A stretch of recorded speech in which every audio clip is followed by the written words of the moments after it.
Good afternoon and welcome to the Student Hub Live Faculty of Arts and Social Sciences Showcase.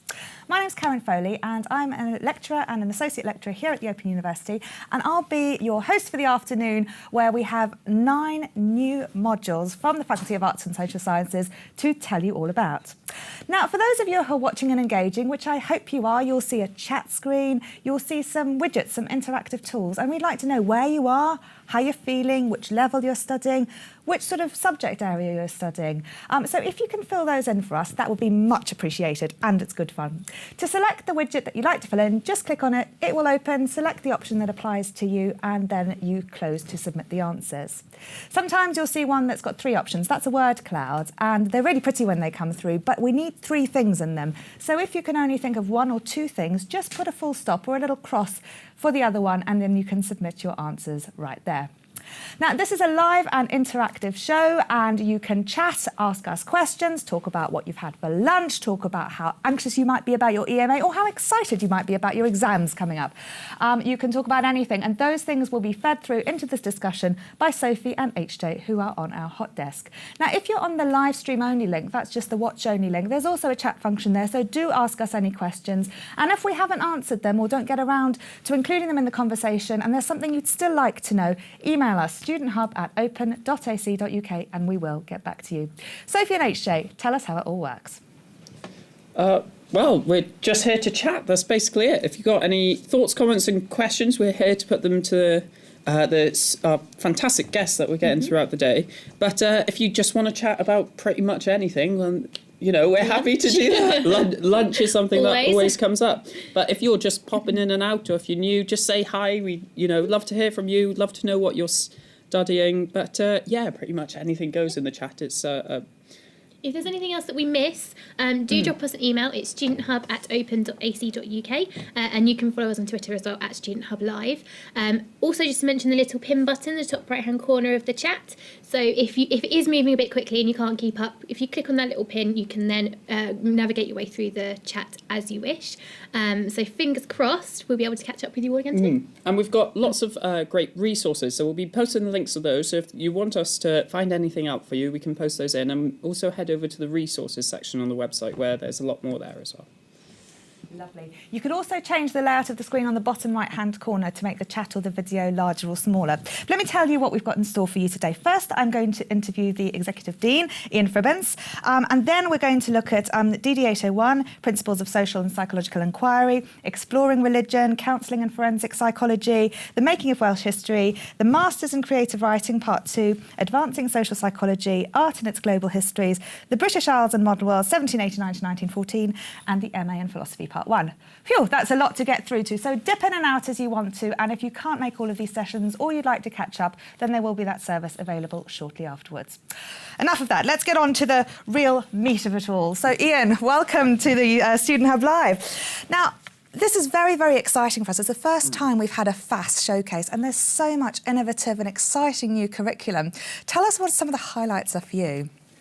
Well, obviously FASS is involved in updating and refreshing its curriculum all the time, so it's great to see so many new modules coming through. I think particularly this year there's a focus on new postgraduate offerings, so we're in a position where we're looking carefully at the postgraduate and improving what we're doing in that space.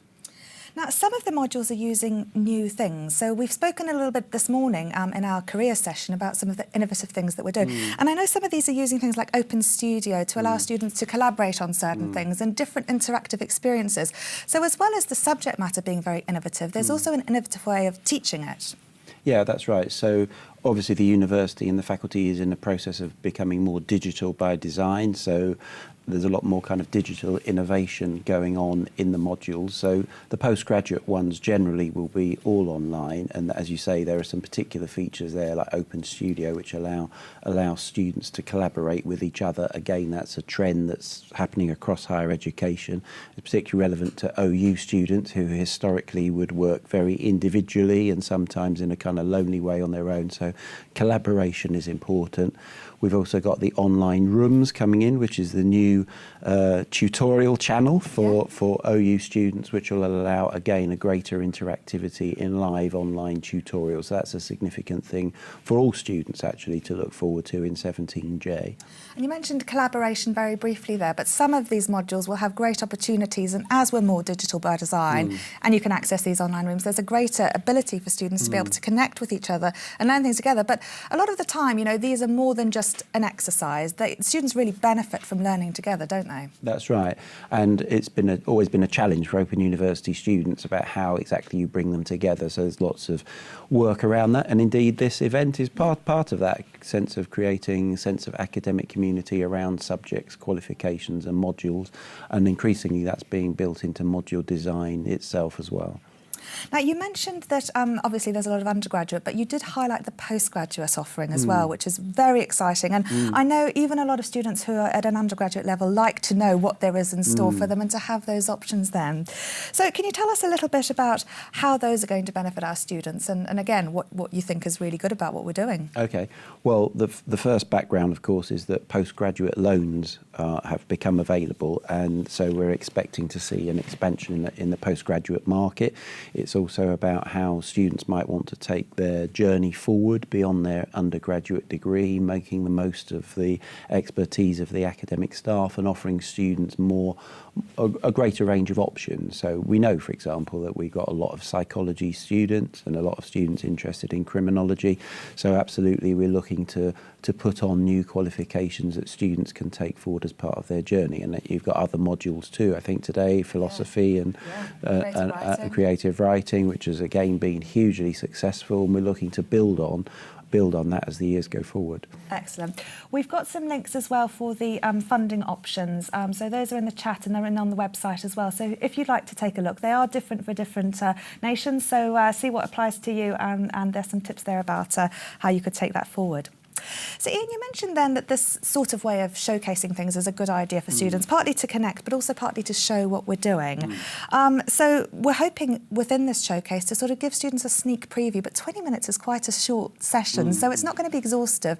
And students can also find out about these new modules in a variety of ways. They can look at the details online. What makes this sort of event different for students?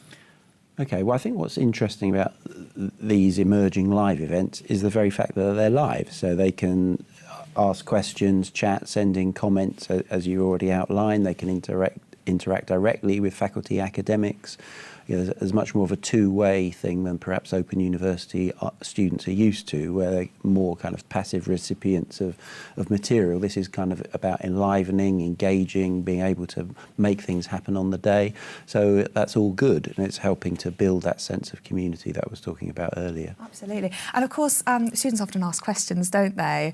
And often those questions are things other people have been asking. So it's really nice to be able to hear people saying that. That's right. And there's no such thing as a stupid question. So whatever people want to ask, fire in. It's probably something that other people have thought of too. So, you know, get sending in the questions would be my advice. Absolutely. So any questions you've got that you want us to answer, we will do our utmost. And if not, we will get back to you to find out the answers to those questions. Now, Ian, there are a range of modules here. Some students have quite a lot of choice about what they can choose next. Other students don't. What advice would you give to students who may be making a choice between a couple of modules? What would you say the key things are for them to bear in mind in your experience? I mean, and partly because you still tutor as well, so you've got a lot of access to students. Yeah. What's your advice for them? Well, obviously, the first thing is to think about the qualification that they want to achieve and to make sure that the modules that they choose fit within the qualification or pathway that they're seeking to succeed in. So there is the kind of basic, you know, regulatory requirement to make sure that they're doing the right thing. But where students have a choice within that, my own personal view has always been to try and choose things that you think you're going to enjoy the most.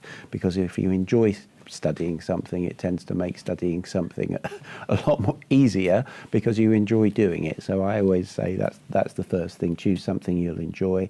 And then perhaps also the other things to think about are the kind of skills that you'll develop, what's going to be on your CV if you're particularly interested in, you know, kind of employment opportunities.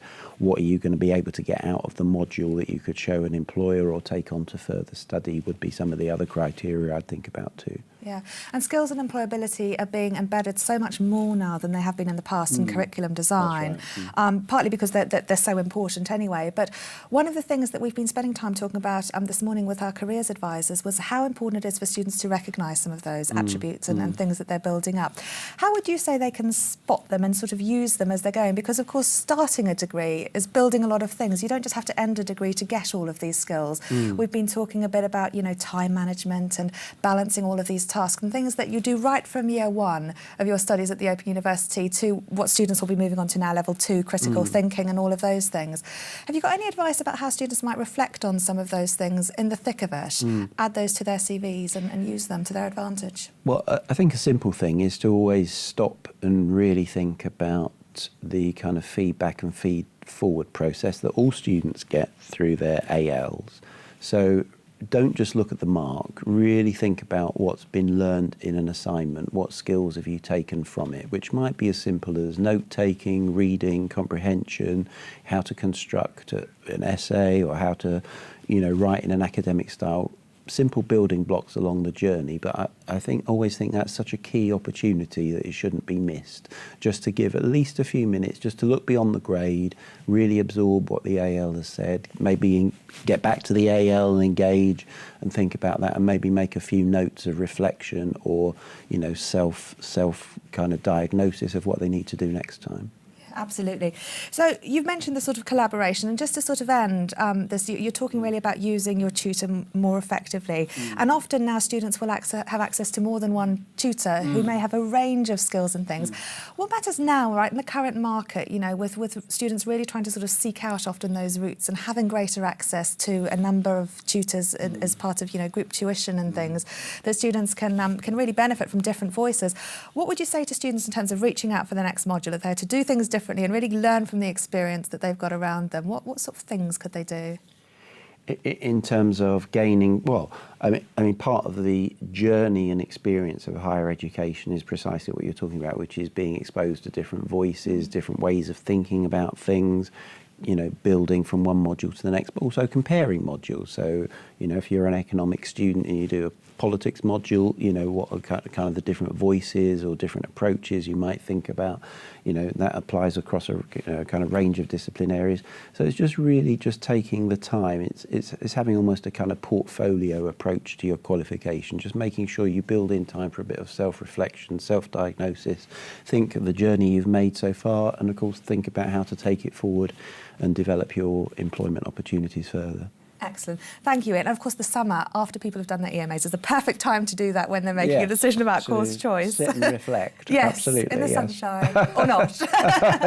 Ian, thank you so much for coming along today. That's been fantastic. Thanks very much for having me, and best of luck to all the students in making their choices. Oh, thank you. Well, they've got a hard choice to make, Ian. Thank you. Thank you.